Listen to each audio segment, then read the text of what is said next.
The flight that was never supposed to crash in the final months of World War II, when victory was finally within reach. A small group of American soldiers boarded an airplane for what was supposed to be the safest flight of their lives. It wasn't a combat mission, it wasn't a bombing raid, it wasn't even military business, it was a sightseeing trip, just a few hours in the air to see one of the most mysterious places on Earth. A hidden valley deep inside the mountains of New Guinea. A place so isolated that the people living there had never seen the modern world. A valley the outside world called Shangri-La. But that peaceful trip would end in fire, twisted metal, and one of the most dangerous rescue missions ever attempted in World War II. Because when the aircraft slammed into a mountain and exploded in flames, 21 people died instantly. 3 survivors were left behind in a valley surrounded by 14,000-foot mountains, dense jungle, and tribes who had once killed explorers who entered their territory. There were no roads, no radios, no way out, and rescue would require something the U.S. Army had never attempted before. A mission so dangerous that the pilots wrote goodbye letters to their families before trying it. This is the forgotten story of Operation Shangri-La, the rescue that should have been impossible. A hidden valley 7 years earlier in 1938, American explorer Richard Archbold had flown over the central mountains of New Guinea during a scientific expedition. What he saw shocked him. Hidden deep within the mountains was a vast valley no outsider had ever recorded before. Inside that valley lived thousands of people. They farmed terrace fields, they built villages, they hunted with spears and bows, but they had never had contact with the outside world. They used stone tools, they had no metal, no modern technology, no knowledge of the global war raging across the planet. It was like discovering a living beast of the Stone Age. Archbold named the valley Shangri-La after the fictional paradise described in the novel Lost Horizon. The name stuck. To American soldiers stationed in New Guinea during the war, Shangri-La became something almost mythical. A secret valley hidden among the mountains, a place untouched by the modern world, and it was only about 70 miles inland from Hollandia. Close enough for a transport aircraft to reach in a few hours. The sightseeing flights at Hollandia. A maintenance officer named Colonel Peter Prosson heard the stories about the valley. He had access to aircraft. He also had a simple idea. Many of the people stationed at the base had been living there for months or even years. Most of them had never seen anything except their tents, their jobs, and the endless jungles surrounding the airfields. Morale was low, people were tired, they wanted something different, so Prosson began organizing small sightseeing flights. A C-47 transport aircraft would fly over the mountain. Passengers would look down into Shangri-La Valley, watching the villages, gardens, and warriors moving through the fields. Then the aircraft would return to Hollandia, safe and incredibly popular. Every time a flight was announced, volunteers signed up immediately. It was a rare chance to see something extraordinary during the monotony of military life. Several flights were completed successfully. Nothing went wrong. The trips began to feel routine, just another small distraction. The long wait for the war to end. The flight on a warm afternoon in May 1945, another sightseeing flight was scheduled. 24 passengers boarded the aircraft. They were officers, enlisted soldiers, and members of the Women's Army Corps. Among them was Corporal Margaret Hastings, a 24-year-old postal worker. She had spent months sorting mail for soldiers stationed across the Pacific. The sightseeing trip sounded like an adventure, a story she could tell when she returned. Also on board were twin brothers, Lieutenant John McCallum and Robert McCallum. They had rarely been assigned to the same location during the war. The flight gave them a rare chance to spend time together. Another passenger was Sergeant Kenneth Decker, a radio operator who had spent countless hours maintaining communication equipment across the base. For him, this flight was simply a break from routine. The aircraft itself was a C-47 transport plane, one of the most reliable aircraft used by the U.S. Army during the war. The pilot, Captain Herbert Good, was experienced and confident. He had flown the route before. The weather was perfect, blue skies, clear visibility. Nothing suggested that anything could go wrong. Shortly after noon, the aircraft lifted off from Hollandia and headed toward the mountains. Inside the cabin, passengers relaxed and talked. Some took photographs through the windows, others simply stared at the endless green landscape passing below. After more than an hour in the air, the mountains appeared ahead, sharp peaks rising into the clouds, deep valleys carved between them. Somewhere beyond those mountains was Shangri-La. The aircraft climbed over the ridges and finally descended toward the hidden valley. And when the passengers saw it, many of them were speechless. A world untouched by time below them stretched a vast green valley surrounded by towering mountains. Small villages dotted the landscape. Thin trails wound through the fields. Moved across the terraces carrying tools and baskets. From the air it looked peaceful, almost unreal. A place completely untouched by the modern world. Some of the passengers pressed their faces against the windows. They could see warriors carrying spears, women working in gardens, children running between huts. The aircraft circled slowly so everyone could get a better view. The passengers laughed and pointed. For a few moments, the war felt very far away. Captain Good decided to make another pass, this time flying a little lower so the passengers could see the valley more clearly. It seemed harmless. The aircraft descended, but mountain valleys are unpredictable places. Without warning, powerful downdrafts struck the plane. Air currents pushed the aircraft downward. Captain Good pushed the engines harder, trying to climb, but the plane was already too low, too slow, and directly in front of them, a wall of jungle-covered mountain. The impact passengers suddenly felt the aircraft dropping. Someone screamed. Captain Good pulled the controls, fighting the downdraft. The engines roared, but the mountain rushed toward them faster than the aircraft could climb. The left wing struck trees. Branches exploded through the air. The impact spun the aircraft sideways. Then the fuselage slammed into the mountainside at full speed. Metal tore apart instantly. Fuel tanks ruptured. Within seconds, the aircraft exploded into flames. Inside the wreckage, chaos erupted. Thrown against the walls. Fire raced through the cabin. Some people died instantly from the impact. Others were trapped as the wreckage burned around them. The explosion could be seen from miles away, but in that remote valley, no one was close enough to help. 3 survivors when the fire finally began to die down. Only 3 people were still alive. They had been thrown clear of the wreckage during the crash. One of them was Margaret Hastings. Her legs had been badly burned. She could move. Another survivor was Lieutenant John McCullum. He was injured and disoriented, but still conscious. He looked back toward the burning wreckage and began shouting for his brother. There was no answer. The third survivor was Sergeant Kenneth Decker. His face was burned and his arm was fractured. But somehow he had managed to crawl away from the flames. Around them, the jungle was silent. The aircraft had been completely destroyed. 21 people were dead. And the 3 survivors had no idea where they were. No radio, no supplies, no map, no way to call for help. They were alone in a valley surrounded by mountains. And somewhere beyond those mountains, Japanese patrols were still hiding in the jungle. As night fell over the mountains, the 3 survivors huddled together near the wreckage. The jungle grew dark and filled with strange sounds. Insects buzzed. Animals moved through the trees. And somewhere in the distance, faint voices echoed through the valley, voices that did not speak English, voices belonging to people who had never seen outsiders before. The survivors realized something terrifying. They had not only crashed into one of the most remote places on Earth, they had crashed directly into the territory of a tribe that outsiders believed might kill them. And far above the mountains, search planes were already flying, but the pilots had no idea where to look. For the 3 survivors trapped in Shangri-La, rescue might never come, and even if it did, yet knew how impossible that rescue would be. The fire burned through the night. The wreckage of the C-47 lit the jungle like a funeral pyre, flames rising high above the trees while smoke drifted into the cold mountain air. Around the crash site lay twisted metal, broken wings, and the bodies of 21 people who had boarded a sightseeing flight only hours earlier. Now the valley was silent again. Only 3 people remained alive: Corporal Margaret Hastings, Lieutenant John McCullum, Sergeant Kenneth Decker. They had survived the crash. But survival was only the beginning of their nightmare.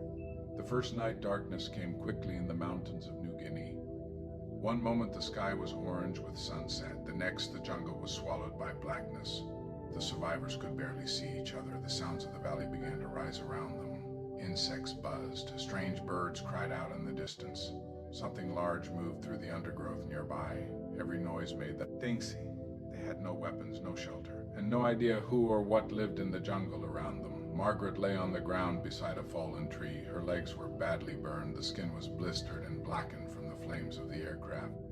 Even the smallest movement sent waves of pain through her body.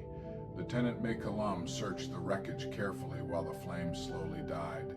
Miraculously, he found a small first aid kit that had been thrown clear during the crash. Bandages and a few precious doses of morphine. It wasn't much, but it was all they had.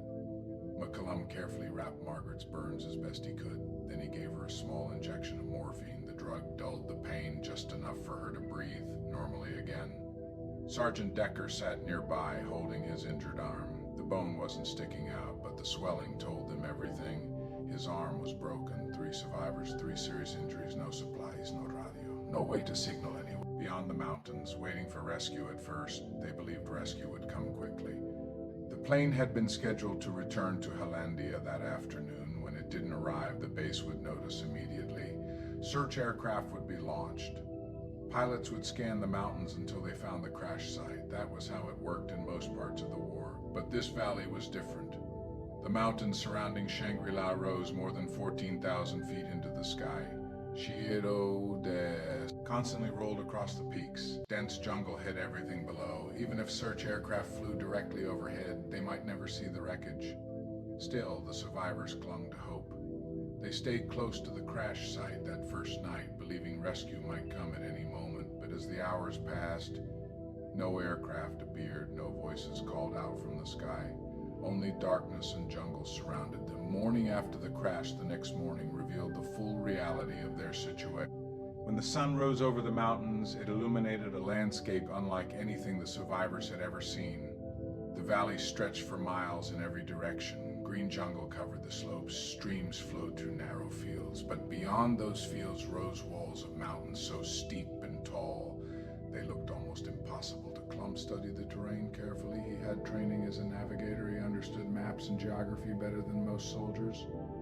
And what he saw worried him deeply. There was no obvious path out of the valley. Even if they could walk, even if Margaret wasn't injured, crossing those mountains would take days, maybe weeks, and they had almost no food. Moving away from the crash, the wreckage still smoldered in the sunlight. McCallum realized something important. If Japanese patrols were operating in the mountains, the crash might attract them. Staying near the wreckage could be dangerous. They needed to move, but Margaret couldn't walk or burn. Too severe. So the 2 men improvised a solution. Using branches, parachute fabric, and pieces of wreckage, they built a crude stretcher. It wasn't comfortable, but it allowed them to carry her. The terrain made every step difficult. The jungle floor was uneven and covered with roots and rocks. Decker struggled with his broken arm. McCallum did most of the lifting. In 6 exhausting hours, they moved less than half a mile.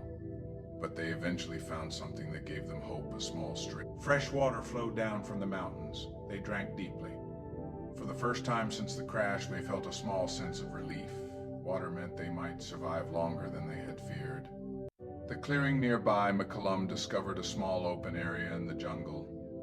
It wasn't large, but it was the best place they had seen where aircraft flying overhead might notice them. They dragged Margaret there and began preparing signals. Pieces of parachute fabric were spread across the ground. White cloth against the green jungle, a visible marker for search pilots. Then they waited. Hours passed. The sky remained empty. No aircraft appeared. The third day, by the third day, Margaret's condition began to worsen.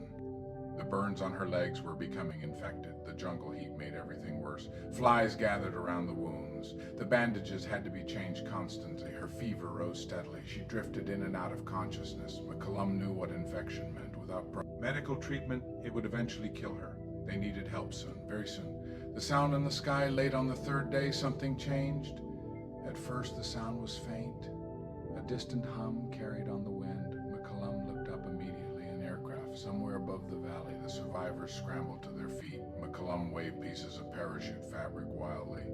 Decker shouted even though the pilot couldn't possibly hear him. For a long moment, nothing happened. Then the aircraft appeared above the mountains, a small search plane. It passed overhead once, then turned and circled back. The pilot had seen them. The plane dipped its wings, the universal signal that survivors had been spotted. Relief flooded through the clearing. They were no longer alone. Someone knew they were alive. Supplies from the sky, the aircraft circled again. Then something fell from the belly of the plane, a metal container attached to a small parachute. It drifted downward and landed in the clearing. Inside were supply, food, medical equipment, bandages, water purification tablets, and a handwritten note. The message was simple: help is coming. SDA. WWII. The survivors read the note again and again. For the first time since the crash, they believed they might actually make it home, but there was still one terrifying problem, even if the Army knew where they were. No airplane could land in this valley, and helicopters were still rare and unreliable in 1945. Survivors had no idea how rescue would actually happen. And neither did the officers planning it back at Hollandia. The unexpected visitors the next morning, something appeared at the edge of the jungle. At first, Makalum thought his eyes were playing tricks on him. Figures moved slowly between the trees, human figures, but they were unlike anyone the survivors had ever seen before. The men carried long spears. Their bodies were painted with patterns of ash and clay. Hair. They wore traditional clothing made from natural fibers. Stone Age warriors, members of the Dani tribe. For a moment, everyone froze. The Americans had heard rumors about the valley's tribe. Some explorers had been killed during early contacts. No one knew how these warriors would react. Mekalum slowly raised his hands to show he meant no harm. The Dani warriors studied them silently. They had never seen people like this before. Burned strangers who had fallen from the sky inside a metal bird. Finally, one of the warriors stepped forward. He spoke quietly to the others. Then he did something unexpected. He offered them food, sweet potatoes, fruit, small animals used for cooking. The Dani were not hostile. They were curious, and they were willing to help. That evening, the survivors sat beside their small campfire, surrounded by Dani villagers who watched them with fascination. The Americans had survived the crash. They had been found by search aircraft, and now mysterious people of Shangri-La were helping them stay alive. But far away at the Hollandia base, military officers were staring at maps and shaking their heads. They knew exactly where the survivors were. They just didn't know how to reach them. Because the valley where the C-47 had crashed had one terrible problem. No airplane could land there, no helicopter could reach it, and no rescue team could climb through the mountains fast enough to save Margaret Hastings before infection killed. The survivors had been found, but they were still trapped, and the only rescue plan anyone could imagine sounded completely insane. A plan that had never been attempted before in the history of warfare. A plan that involved snatching human beings out of the jungle with a flying aircraft. The mission would soon be called Operation Shangri-La, and even the pilots assigned to fly it believed they might not survive. Back at the American base in Hollandia, the news of the crash had spread quickly. 3 survivors were alive in Shangri-La Valley. That alone was incredible, but finding them had only created a bigger problem. Because everyone studying the maps realized the same terrifying fact: rescuing them might be impossible. The valley was surrounded by mountains that rose more than 14,000 feet into the sky. The jungle floor was uneven, covered in trees and thick vegetation. There was no airstrip, no place where an airplane could land. Machines in 1945 with limited range and almost no ability to operate in such extreme terrain. Even if a helicopter could reach the valley, it could never land safely. Walking a rescue team through the mountains wasn't an option either. The journey would take weeks. Margaret Hastings didn't have weeks. Her burns were already infected. Without proper medical treatment, she might only have days. So the officers at Hollandia faced a brutal question. How do you rescue people from a place where no aircraft can land and no soldiers can reach them on foot? For hours, the command staff debated possible solutions. Most of them sounded impossible. One officer finally suggested something that made the room fall silent. It was an experimental idea the Army had been testing, a technique called a glider snatch. The concept sounded almost unbelievable. A tow line would be stretched between 2 poles on the ground. An aircraft flying low would catch the line with a hook. The person attached to the line would be yanked into the air and pulled behind the plane until the crew hauled them inside. The technique had been tested with cargo and mannequins, but almost never with real people, and certainly never in a mountain valley surrounded by jungle. Still, it was the only idea anyone had. The officers approved the plan, but before the rescue could even begin, someone had to reach the survivors first.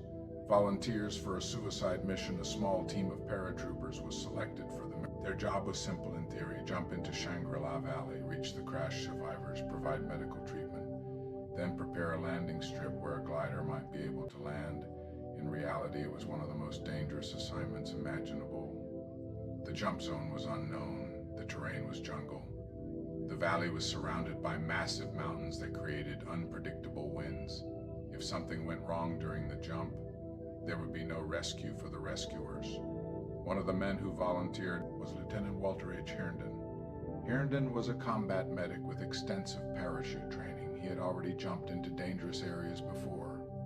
But even he understood that this mission was different. He and the other volunteers packed their equipment carefully: medical supplies, antibiotics, morphine, bandages, tooled, water purification tablets, everything the survivors might need to stay alive for weeks. The supplies were packed into containers that would be dropped with paratroopers. When everything was ready, they boarded a transport aircraft. The flight toward Shangri-La began. The jump hours later, the aircraft reached the mountains. From the open door of the plane, Herndon looked down. Below him stretched an endless sea of green jungle. Mountains surrounded the valley like the walls of a fortress. If he landed wrong, he might never be found, but there was no turning back. The jump light turned green. Herndon stepped out of the aircraft. The wind ripped past him as he fell toward the jungle. Seconds later, his parachute opened, but steering through the valley was almost impossible. Strong winds pushed him sideways. The jungle rushed closer. He aimed for the small clearing the pilots had spotted from the air, but the canopy of trees was too thick. Branches slammed into him as he crashed through the jungle. His parachute caught in the branches. For a moment, he hung suspended above the ground. Then the harness released. He dropped the remaining distance, and the jungle floor hard. Pain shot through his ankle, but it wasn't broken. He was alive. One by one, the other paratroopers landed nearby. Some were tangled in trees, others crashed into thick vegetation, but miraculously, no one was killed. The rescue team had successfully parachuted into Shangri-La. Now they had to find the survivors. Moving through the jungle was incredibly slow. The vegetation was so thick that sunlight barely reached the ground. Every step required cutting vines and branches with machetes. The ground was uneven and slippery. Streams cut across their path. Rocks and fallen trees blocked the way. The men followed compass bearings, hoping they were moving toward the survivors' clearing. Hours passed. Sweat poured down their faces in the intense heat. Mosquitoes swarmed around them. At any moment, they expected to encounter Japanese soldiers hiding in the mountains, but instead, they encountered something else. Voices, human voices, not English. Men froze. Shapes moved through the trees. Figures carrying spears stepped into view. Danny warriors. For a tense moment, both sides stared at each other. The paratroopers had been warned that some tribes in the valley had once attacked outsiders. No one knew how these warriors would react. Lieutenant Herndon slowly raised his hands. He smiled. He spoke calmly, even though he knew they wouldn't understand his words. The warriors studied them carefully. Then something unexpected happened. The Danny stepped forward and gestured for the soldiers to follow. They understood. The warriors knew where the survivors were. Reaching the survivors guided by the Danny tribe, the paratroopers moved quickly through hidden paths in the jungle. Paths that outsiders could never have found alone. After hours of travel, they finally reached the clearing. The survivors looked up in disbelief as the soldiers appeared. Margaret Hastings burst into tears. For days she had believed rescue might not come. Now trained medics stood beside her. Lieutenant Herndon immediately examined her injuries. The burns were severe. Infection had already begun spreading. Without antibiotics, she probably would not have survived another week. But Herndon had brought something precious: penicillin, a new drug that was still rare during the war. He injected the medicine and carefully cleaned her wounds. Then he bandaged her legs properly. It was the first real medical treatment she had received since the crash. Slowly, her chances of survival began to improve. A bigger problem once the survivors were stable. Herndon explained the rescue plan. They would build a small airstrip in the valley, then a glider would land. After that, a C-47 aircraft would perform the dangerous glider snatch extraction. The survivors listened in silence. The idea sounded insane, but it was their only chance. There was just one problem. Building an airstrip in the jungle required enormous effort. The strip needed to be at least 500 feet long. Trees had to be cut down, rocks removed, the ground leveled, and the rescue team had only a handful of men with basic tools. Even with help, it could take weeks. Margaret Hastings might not have that much time. That night, the rescue team sat around a small fire in the jungle. The survivors were alive. Medical treatment had begun. But the hardest part of the mission was still ahead. They had to carve a runway out of the jungle in one of the most remote valleys on Earth. Only then could the most dangerous rescue attempt of World War II begin, and if the plan failed, everyone in the valley might die there. because the only way out of Shangri-La was a flying machine that had to land on a strip of dirt carved from the jungle. A strip that didn't exist yet, and the clock was already ticking. The valley was quiet that morning. Mist hung over the jungle floor while the first sunlight slowly crept over the towering mountains of Shangri-La. Inside the small clear, Lieutenant Walter Herndon studied the land carefully. What he saw worried him. The ground was uneven. Large rocks stuck out of the soil. Trees surrounded the clearing on all sides. And somewhere in this jungle, they needed to build an airstrip long enough for a glider to land. The rescue plan depended on it. Without a runway, no aircraft could reach them. And if the plan failed, everyone in the valley would remain trapped. The race against time, Margaret Hastings lay inside a small shelter from parachute fabric and tree branches. The antibiotics had slowed the infection, but she was still extremely weak. Her burns covered much of her legs. Every movement caused pain. Herndon knew the truth. She needed a real hospital, and she needed it soon. Every day spent in the jungle increased the danger. Disease, infection, malnutrition, or an unexpected storm that could delay the rescue aircraft for weeks. The clock was ticking. Help from an unexpected place just as the rescue team began. Clearing the first trees, help arrived from an unexpected source. The Danny tribe. Word about the strange visitors had spread across the valley. Soon dozens of villagers appeared at the edge of the jungle, men carrying stone axes, women carrying woven baskets, children watching curiously from behind the trees.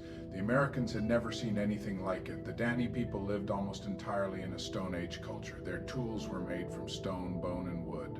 Metal was rare, yet the knowledge of the land was incredible. When Herndon explained through gestures that they needed a large open field, the villagers immediately understood, and they began to help. Cutting the jungle, the work was brutal. The jungle resisted every effort. Thick vines wrapped around the trees. Roots twisted through the soil. Massive tree trunks had to be chopped down piece by piece.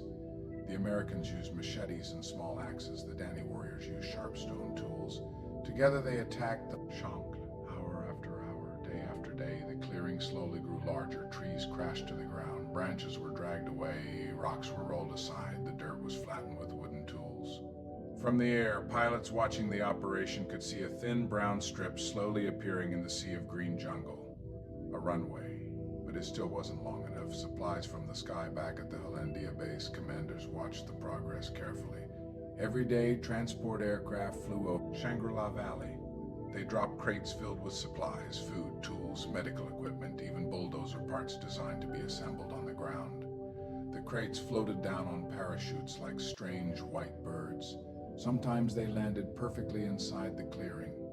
Other times they drifted into the jungle and had to be recovered. Each drop meant survival for another day. But the real challenge remained the same. The runway needed to be at least 500 feet long, and it had to be perfectly flat, because the aircraft that would land there had no engine. It was a glider. If the landing failed, there would be no second attempt.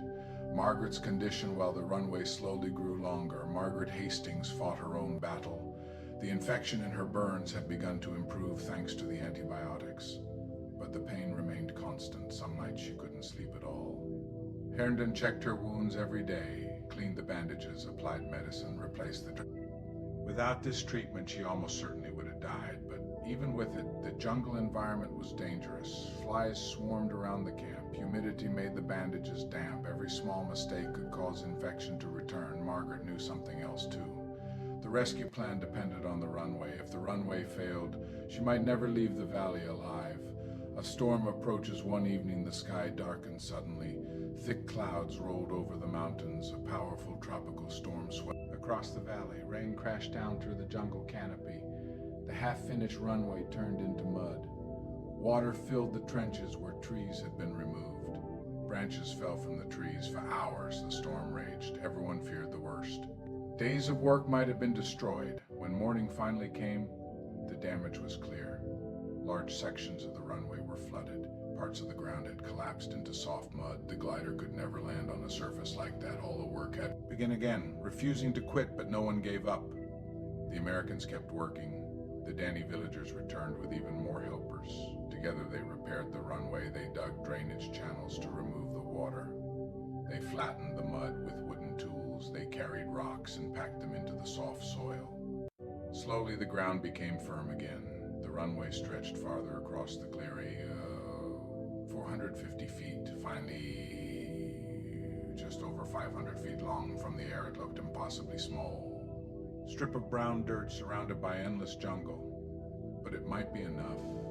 Preparing the glider rescue back at the base, the pilots prepared for the most dangerous part of the mission. The aircraft chosen for the landing was a Waco CG-4A glider. It had no engine, no second chance. Once released from the tow plane, it could only glide toward the ground. If the runway was too short, the glider would crash. If the wind shifted, it could slam into the trees. The pilot selected for the mission studied the maps carefully. Even experienced pilots called the plan almost impossible. But the survivors in the valley had no other way home. That night, the people of the valley gathered around a fire. American soldiers, Danny tribesmen, crash survivors. All of them staring into the darkness of the jungle. The runway was finished. The rescue aircraft would arrive soon. But the most dangerous part of the mission was still ahead. Landing a glider in the middle of a remote jungle valley surrounded by mountains had never been attempted before, and if the landing failed, the aircraft would crash. The pilot might die, and the survivors would remain trapped in Shangri-La forever. Tomorrow, the sky would decide their fate. Morning arrived slowly in Shangri-La Valley. A thin layer of mist floated over the jungle while the newly built dirt runway stretched across the clearing like a scar in the green forests. 500 feet, that was all the space the rescuers had. 500 feet of uneven jungle soil between two walls of trees. Lieutenant Walter Herndon stood at the edge of the strip, staring toward the mountains. Somewhere beyond those peaks, the rescue aircraft was already on its way. If everything went perfectly, a glider would soon appear above the valley. If anything went wrong, the aircraft would crash into the jungle and the rescue mission would end in disaster. The sound in the sky hours passed. The people in the clearing waited silently. American soldiers, survivors, Danny tribesmen, all of them looking toward the sky. Then finally, a distant sound echoed between the mountains, an aircraft engine. Everyone looked up. A C-47 transport plane appeared over the ridge, flying low above the valley. Behind it, connected by a long cable, was the glider, a fragile Waco CG-4A glider carrying the rescue pilot and another medic. The aircraft circled once above the clearing while the pilot studied the runway below. From the air, the landing strip looked terrifyingly small. Trees stood on both sides like walls. There was almost no room for error. The final approach inside the glider, the pilot tightened his grip on the controls. Once he released the tow cable, there would be no turning back. The glider had no engine, no second chance, just one attempt. The signal came, the tow cable released. Instantly, the glider dropped slightly as it separated from the C-47. The pilot guided it toward the jungle runway. The wind pushed against the wing. Ground rushed closer. Everyone below held their breath. The glider skimmed over the treetops. Branches brushed the wings. Then the landing gear touched the dirt. For a moment, the glider bounced violently. Dust exploded into the air. The aircraft raced down the narrow strip, slowing just before reaching the trees at the far end. Then it stopped. For a few seconds, the valley was completely silent. Then cheers erupted across the clearing. The impossible landing had worked, preparing the rescue. Glider pilot climbed out of the cockpit, exhausted but smiling. He quickly inspected the aircraft. Despite the rough landing, it was still usable. Now the final stage of the mission could begin. The survivors would be loaded into the glider. Then the C-47 transport plane would perform the dangerous air snatch extraction. 2 tall poles were placed near the end of the runway. A strong rope was stretched between them. The rope connected to a cable attached to the glider. When the C-47 flew low over the strip, a hook hanging beneath the aircraft would catch the rope. The glider would be yanked into the air behind the plane. It was a maneuver so risky that many pilots refused to attempt it, but it was the only way to escape the valley. Margaret's departure, Margaret Hastings, was the first aboard the glider. The medics carefully lifted her inside. She looked out through the small window at the valley that had nearly become her grave. For weeks she had fought pain, infection, and fear. The middle of the jungle. Now she might finally be going home. Outside, the Danny villagers gathered around the clearing. They had helped build the runway. They had shared food. They had protected the survivors. Without them, the rescue might never have happened. Margaret waved to them weakly. Many of the villagers smiled and waved back. The most dangerous moment soon, the sound of the C-47 returned. The aircraft approached low over the runway.